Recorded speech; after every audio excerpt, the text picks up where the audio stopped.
It had been a long year.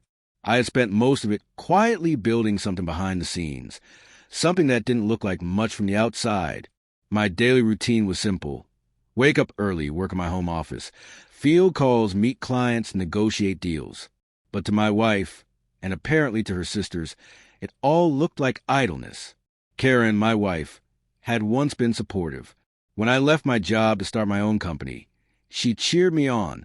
That cheer turned into polite encouragement, then passive silence, then, eventually, mockery. What stung most wasn't the lack of belief, but how quickly she forgot who I was. She used to believe I could change the world. Now, she rolled her eyes when I talked about my day. And the sisters, Melissa and Janine, weren't any better. They worked at a large marketing firm.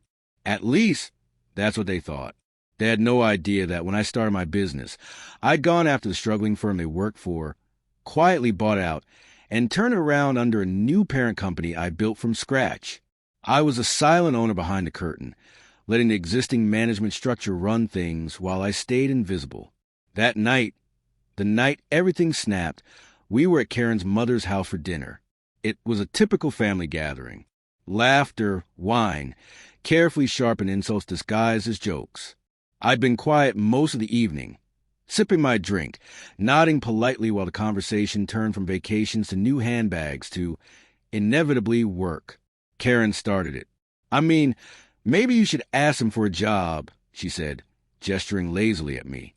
"He's got plenty of free time these days." They all laughed. Melissa chimed in with, "Oh, please. Unless I want to learn how to nap professionally, I'll stick to my 9 to 5. More laughter. My jaw tightened, but I didn't say anything. "Not yet. Hey," Janine added with a smirk, "maybe he's just doing deep market research. On Netflix." My hand gripped the stem of my wine glass a little tighter. Karen caught the look, but didn't stop. "Don't be mad," she said, smiling that condescending smile. "You know I'm kidding." Mostly. The room spun just slightly, not from the alcohol, but from the heat behind my eyes. They had no idea. And the worst part wasn't that they mocked me. It was that Karen let them. Encouraged it, as if she was embarrassed to be married to someone who didn't flaunt his success. That was when I made the decision. Not in anger, not in spite. Just a cool, clean resolution. The next morning, I called the managing director of the firm. He answered quickly, as he always did. I told him I wanted to make some staffing changes. 3 names. Effective immediately. No cause necessary. Just exercising the rights I held as owner under the private equity agreement. He hesitated only briefly, then agreed. When Karen got home that evening, she seemed tense. "Rough day?" I asked casually. She looked up, confused. "How did you know?" I shrugged. "Lucky guess." She sighed and poured herself a drink. Something weird happened at work.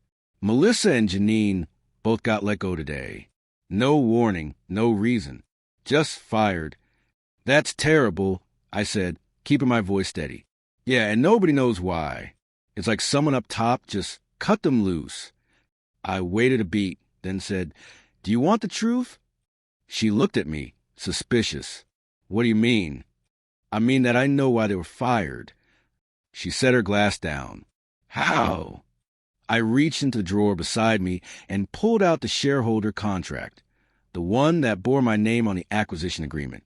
"I own the company, the one they worked for, the one you said I should get a job at."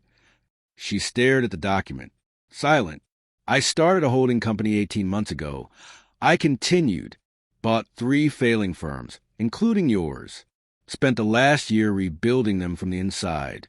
Your sisters worked for me.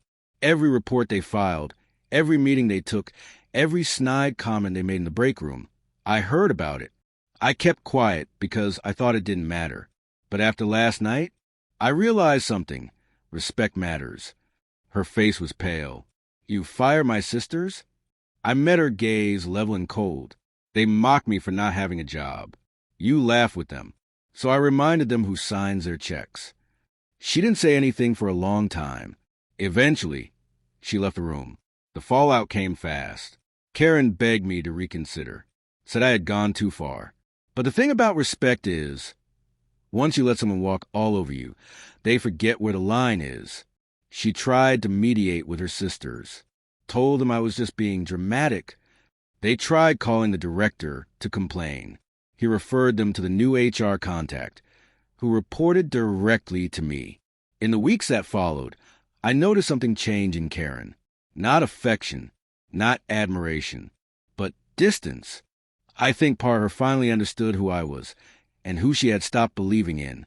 I didn't scream. I didn't make threats. I just reminded her, with action, of the cost of disrespect. She moved out 3 months later. I didn't stop her. I didn't try to win her back. Sometimes revenge isn't loud. It's not about violence or shouting or ruining lives. It's simply about clarity, about reminding people that silence doesn't mean weakness, and humility doesn't mean failure. They laughed because they thought I was nothing.